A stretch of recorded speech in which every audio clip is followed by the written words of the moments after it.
C'est un immense plaisir d'accueillir Guillaume Musso, évidemment. C'est le français le plus lu au monde, on peut le lire, Guillaume. Et depuis tant d'années, quelle relation avec le public, avec les lecteurs, quelle affection s'est tissée entre vous?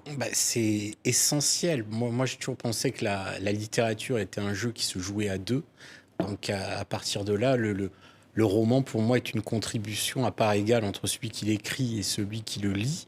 Et donc le roman n'existe pour moi qu'à partir du moment où les personnages se mettent en mouvement dans l'imaginaire du lecteur. Oui, 45 pays, traduit dans 45 pays. Ça veut dire qu'au fond, c'est un langage universel. Oui, et c'est assez drôle de voir que un même livre peut être lu de partout, mais chaque pays le lit à travers ses valeurs, à travers sa culture. Et c'est ça qui est passionnant quand vous allez présenter le livre à l'étranger. Vous voyez que finalement, les gens ne l'appréhendent pas, l'apprécient, mais ne l'appréhendent pas de la même manière partout. Oui, alors ce qui est fou, c'est évidemment le maître français du suspense, Guillaume. C'est le New York Times qui le dit. Et ça, c'est récompensé par aussi le plus grand prix, le plus prestigieux pour ce qui est des auteurs de thrillers. Oui, c'est ce prix, le prix Raymond Chandler en Italie. Oui, tout ça fait plaisir, mais disons qu'au moment où vous écrivez, moi, vous savez, je passe 10 mois par an enfermé, tout ça, vous l'oubliez. Et moi, j'amène mes enfants à l'école le matin, je vais travailler dans mon atelier de 9h à 20h, et j'ai besoin de ça, de ce recueillement. Et je me remets toujours dans l'état mental qui était le mien lorsque j'écrivais mon premier roman, sans même savoir s'il serait publié ou pas. Oui, toujours dans cet état d'esprit du jeune auteur, hein? Oui, et en me racontant l'histoire à moi-même. Souvent on dit alors quelles sont les recettes? Des recettes, il n'y en a pas, bien sûr. Il y a un savoir-faire, il y a des méthodes. Vous connaissez le mot de Somerset Maugham là, qui disait il y a 3 grandes règles pour écrire un roman. Malheureusement, personne ne les connaît. C'est assez vrai, c'est un métier artisanal, incertain. Je dis toujours que lorsque je recommence à écrire, j'ai l'impression d'être pieds nus devant l'Himalaya. Et c'est pas parce que vous avez écrit 19 livres, vous allez savoir écrire le 20e. Ouais. Mais la vérité d'une page n'est pas celle de la suivante. Oui, ça c'est l'envie finalement de se dire, voilà, si je me raconte l'histoire à moi-même, peut-être que ça intéressera les autres. Donc je suis en quelque sorte mon premier lecteur. Et il y a toujours cette envie de se dire, voilà, le matin quand j'ouvre mon ordinateur, de me demander, ah voilà, qu'est-ce que les personnages me réservent aujourd'hui? Oui, alors là, qu'est-ce que vous nous réservez, Guillaume, hein? C'est angélique. On va voir des images comme ça pour se rappeler un petit peu de quoi, évidemment, le fond de ce livre absolument incroyable. D'abord, ça commence à un hôpital. On voit une ballerine. Et puis, il va y avoir une rencontre entre des personnages dont on va découvrir la complexité. Il y avait l'envie dans ce livre de créer, alors moi je suis un grand lecteur de Patricia Highsmith, de créer un personnage, finalement, vous savez, ces personnages de méchants ou de méchantes qu'on adore détester. Monsieur Ripley, enfin, elle avait créé comme ça toute une galerie de personnages fascinants pour ça. Et là, on assiste effectivement à l'itinéraire d'une jeune femme, une jeune infirmière qui va peu à peu glisser du côté obscur finalement de la force. Mais en l'écrivant et en me mettant finalement à sa place, finalement le secret quand vous écrivez, c'est d'avoir de l'empathie pour vos personnages. Vous savez, il y a cette idée que finalement, ce qui est dramatique dans la vie, c'est que tout le monde a ses raisons, même les méchants, même les personnages négatifs. Et Simon disait toujours, j'essaye de comprendre mes personnages sans les juger, et c'est ça qui est très très très jouissif quand vous écrivez. Ouais, un personnage de Mathias, flic. Ancien flic, oui. Avec une balafre. Oui, qui lui, ouais. effectivement, il a été, il est cardiaque depuis qu'il a eu effectivement une transplantation, et il rencontre, alors qu'il est à l'hôpital, une jeune bénévole, 17 ans, Louise, qui passe de chambre en chambre, qui joue, vous savez, qui joue avec son violoncelle de la musique aux patients. C'est censé les apaiser. Vous savez, on appelle ça le pansement Schubert. Voilà, et lui, ça l'apaise absolument pas. Il veut se débarrasser de cette gamine. Mais quand elle comprend que c'est un ancien flic, elle va lui demander de reprendre l'enquête sur la mort de sa mère, une ancienne ballerine qui est morte 3 mois avant. Oui, c'est Stella. C'est Et, Stella. et effectivement, sa mort, elle est tombée, évidemment. C'est pas c'est un suicide ou c'est Non, voilà, un accident. Mais sa fille est persuadée on part que de ça n'est rien, pas. on part de Voilà. rien. Hein. Elle est persuadée que ça n'est pas, que c'est peut-être potentiellement un meurtre. Lui, il n'a pas envie d'enquêter et petit à petit, il va se prendre au jeu. Et c'est ça qui va les mettre sur la piste de la fameuse Angélique. Ouais, ce qui est fou, c'est que là, voilà, il faut lire la suite. Parce que c'est, comme on dit, c'est un suspense, on ne peut plus s'en détacher jusqu'à la dernière page. Et c'est ça qui est absolument formidable avec les livres de Guillaume Musso. Et ça va nous entraîner aujourd'hui, dans le monde d'aujourd'hui. On ne va Oui. pas révéler, mais on va parler du Covid. On va parler on va voyager. On connaît ce mot de Stendhal qui dit « Mon roman est un miroir que je trimballe le long du chemin ». Effectivement, j'avais envie... C'est sans doute mon livre le plus ancré en fait dans la réalité. Et c'est pas quelque chose que je fais souvent, mais je l'ai fait ici parce que finalement tout le roman se passe, enfin 90% du roman se passe à Paris et on peut pas faire comme si finalement la période qu'on a vécue n'existait pas. Et donc je mets en scène une galerie de personnages qui racontent un petit peu voilà son vécu de la période qu'on vient de traverser. Oui, oui. Alors, évidemment, ces personnages se croisent.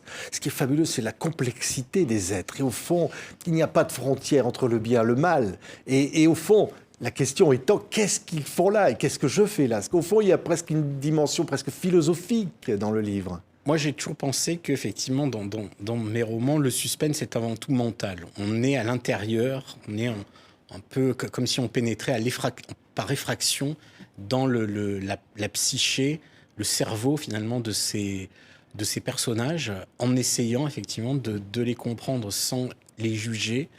Et moi, je suis un petit peu comme un réalisateur en fait. Je les amène là et je les laisse un peu se dépatouiller avec ça. Je regarde leurs interactions. C'est pour ça que je dis toujours, voilà, il faut faire confiance à l'écriture, mais pas trop. Je pars en ayant un plan, une structure, et ensuite je suis très ouvert à ce que les personnages peuvent m'apporter d'eux-mêmes, finalement. Ouais, ouais. Et puis vous jouez avec le lecteur. Parce qu'au fond, il y a des personnages, des ambiguïtés. Et au fond, on aime presque se faire mal à les aimer quand même. Je pense qu'on a besoin d'histoires. On est la seule espèce qui a besoin de se raconter des histoires. Nancy Houston dit, voilà, c'est l'espèce humaine est l'espèce fabulatrice. Moi, j'ai des enfants jeunes, je leur raconte des histoires, ils aiment ça, ils aiment frissonner à bon compte, parce qu'ils savent qu'ils le font dans un cadre sécure. Quand on lit un polar, oui, on aime bien se faire peur, on a besoin à la fois de la fiction pour s'évader et pour frissonner dans une période, oui, qui est toujours un peu morose. Et moi, je tiens beaucoup à cette idée de distraction. Vous savez, le divertissement, c'est un mot noble qui, étymologiquement, veut dire faire tourner à l'extérieur.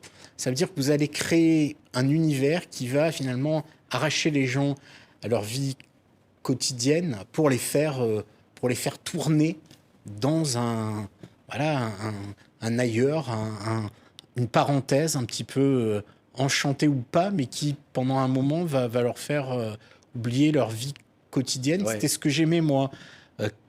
C'est ce que j'aime quand je suis lecteur et c'est ce que j'essaye de faire quand j'écris. C'est un jeu de piste, on ouvre les portes, un suspense qui... Et alors, ce qui est fabuleux, c'est qu'au fond, le lecteur en sait plus que les personnages, oui, au fur et à mesure, mais le suspense est quand même là. Oui, c'est un peu comme dans un épisode de Columbo, il y a une ironie dramatique très forte, c'est-à-dire que dès le départ, vous acceptez de dire, voilà, qui a tué, vous acceptez que le lecteur en sache plus que les personnages, et ça vous donne une contrainte supplémentaire pour essayer de maintenir un suspense d'enfer. Moi, j'ai toujours cru à ça, j'ai toujours cru au côté très fécond des contraintes.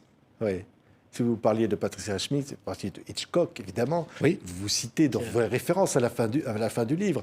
On pourrait parler de Simenon. Oui. Enfin, tout ça, ce sont des influences qui disent, au fond, la littérature, c'est ça. Oui, c'est des influences revendiquées.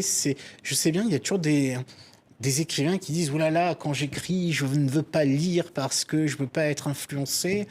Moi, comme j'écris 10 mois par an, bien sûr que je continue à lire et je continue de m'imprégner. Tout fait farine dans mon moulin. Au moment où j'écrivais ça, je lisais le journal de Patricia Highsmith et ça m'a immergé et ça m'a permis effectivement de mieux travailler ce personnage d'Angélique. Oui. Alors, ça commence à un moment donné, au milieu du bouquin, on ne va pas révéler plus, mais on repart finalement quelque part en arrière, Oui. et on entre avec ce personnage d'Angélique. Oui, il y a une construction.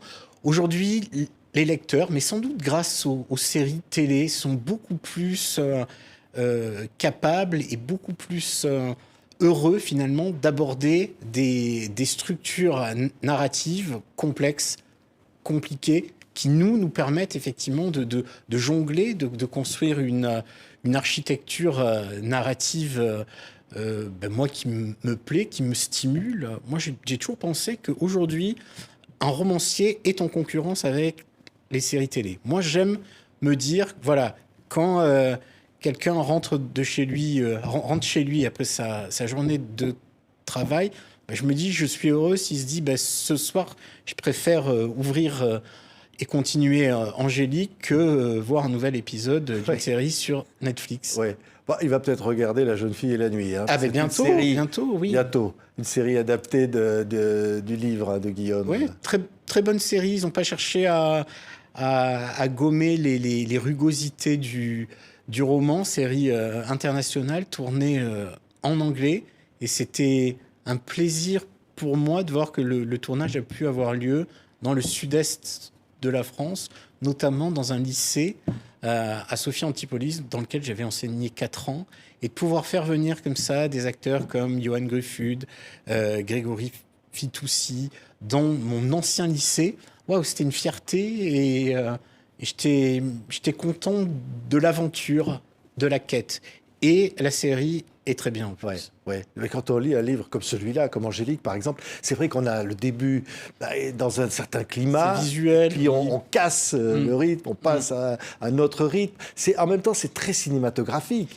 Il y a des scènes, on imagine, Hitchcock aurait pu effectivement le filmer. Hein. Oui, moi j'essaye d'écrire en fait comme... Enfin, Hitchcock disait toujours, moi j'essaye de filmer à hauteur d'homme. Ben, moi j'essaye d'écrire à hauteur d'homme. En fait, on fait corps pendant un moment avec le personnage qu'on est en train de suivre, puis après on en suit un autre, mais toujours en étant vraiment collé à lui. J'aime cette idée de littérature immersive, que ce soit à travers les personnages, que ce soit à travers les atmosphères, les ambiances, les lieux. J'aime cette idée, finalement, que quand vous lisez, vous êtes arraché, vous êtes emporté, mais même au niveau des sens, pas juste de façon intellectuelle. Ouais. Et qu'au fond, on cherche la vérité, et aussi, il n'y en a pas. Ou alors, il y en a une autre. Oui, ou alors c'est ce qu'on dit, il y a ma vérité, ta vérité, la vérité. Voilà, c'est les trois. Mais là-dedans, quand on le disait, on le répète, Guillaume, il y a les personnages. Quelle gourmandise comme ça, de ce que sont les gens, finalement. Oui, observer les gens, essayer de les comprendre, essayer de retranscrire ça dans un livre. Moi, ce que j'adore, c'est écrire en fait les dialogues. Et je peux passer des journées comme ça à écrire, réécrire, me jouer moi-même les scènes, me les réciter. Et parfois, ça permet de faire émerger des personnages qui, au départ, dans votre tête, avaient un rôle assez faible, assez fin, et qui, un petit peu comme lors d'un casting, d'une audition, se révèlent avoir un potentiel incroyable et veulent leur place un petit peu, veulent une place plus importante dans le roman. Ouais. Puis on joue. On joue parce que alors Oui. vous mettez des documents Oui, d'enquête oui, oui. ou des interrogatoires comme ça. Alors le lecteur se retrouve effectivement comme dans une vraie enquête. Il est là et Oui, mais je il pense a les éléments. Il doit travailler. Hein. Il y a le mot de jeu, il y a le mot de plaisir, de gourmandise, il y a cette idée, finalement, oui, je l'ai dit, la littérature, c'est un jeu qui se joue à deux. Moi, quand je lis un livre et que j'aime un livre, mon envie, c'est vite me dépêcher d'aller l'offrir à quelqu'un d'autre pour pouvoir en parler avec lui. J'adore qu'un livre comme ça soit discuté, critiqué, et c'est ça qui fait, en fait, c'est cette vie autour des livres qui participent vraiment de la cristallisation du roman en tant que tel. Ouais. Et alors j'ai entendu quelque part vous avez dit quand on dit ah vous faites du divertissement, on croit vous critiquez, mais Oui. vous ça vous fait très plaisir. Ben oui, c'est ce que je Ouais. vous disais, et c'est vrai, et c'est faux, parce que le roman, certes, divertit, mais le roman, c'est aussi, comme disait Kundera, c'est l'essence de la complexité. Dans un roman, c'est pas comme dans un tweet, on n'a pas 140 signes, on a 400 pages, on peut poser la complexité, les incertitudes. Le roman, c'est le lieu du refus du manichéisme. On voit aujourd'hui qu'on a un débat public qui souvent est assez faible, de qualité pas très très bonne. On recherche le clash. On recherche pas vraiment à trouver des solutions, à trouver un consensus, à argumenter. Dans un roman, vous avez le temps de ça. Même si c'est un roman de divertissement, vous avez le temps de poser les choses. Et c'est ce qui fait, pour moi, le sel et la spécificité finalement du roman comme forme littéraire à part. Ouais. Ouais, il y a du plaisir. Le plaisir avant toute chose et on se nourrit quand même de ça. Oui, le Parce plaisir que n'exclut pas oui, la réflexion. Hein, on voit là, il y a Oui, un bon livre, c'est un livre qui rend heureux celui qui le lit. Et vous pouvez être... Moi, je construis toujours mes romans à deux niveaux de lecture. Un premier qui est le niveau plaisir. On tourne les pages, on avance dans le suspense. Et un deuxième niveau qui est celui de pouvoir traiter de thèmes parfois complexes, mais de façon ludique et j'espère intelligente. ouais. Qu'est-il arrivé vraiment à Stella Petrenko? Ah oui. Qu'est-il arrivé? Merci Guillaume. Merci. Il faut lire Angélique. C'est gentil. Formidable. Le maître français du suspense, il n'y a rien à rajouter, c'est Kalman Levy. C'est le livre événement. Alors, on donne des chiffres, les 400 000 exemplaires. Waouh!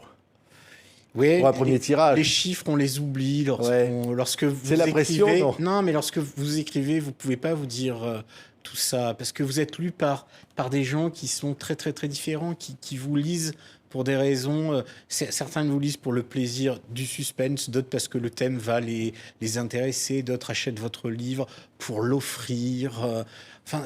Puis, faut jamais oublier qu'un roman passe de main en main, en fait. Un roman va être lu par 2, 3, 4, 5 personnes. Et c'est ce voyage-là qui fait finalement la magie de cette activité, quoi. Ouais. Et de ce monde romanesque. Et moi, j'en connais qui disent tiens, je vais acheter le nouveau Musso. Et ça se résume à ça, parce qu'ils vous aiment. Non, mais c'est bien. Et- C'est vrai que c'est un beau compliment parce que les gens disent voilà, j'achète votre livre sans même savoir ce qu'il y a. Je lis même pas la quatrième de couverture pour ne pas me gâcher le suspense. Et c'est cette preuve de confiance-là. Les gens qui m'ont suivi sur des romans très, très, très différents, ça n'a pas de prix. Et c'est émouvant pour moi et ça me donne une énergie et une créativité pour continuer à écrire, à divertir les lecteurs. Allez, Angélique Charvet, vous allez apprendre à l'aimer ou un peu moins, mais l'aimer quand même, parce qu'on peut aimer des personnages comme ça. C'est Guillaume Musso, c'est Angélique, chez Kalman Levy, son nouveau livre. Merci beaucoup, Guillaume. Merci Patrick, à très bientôt.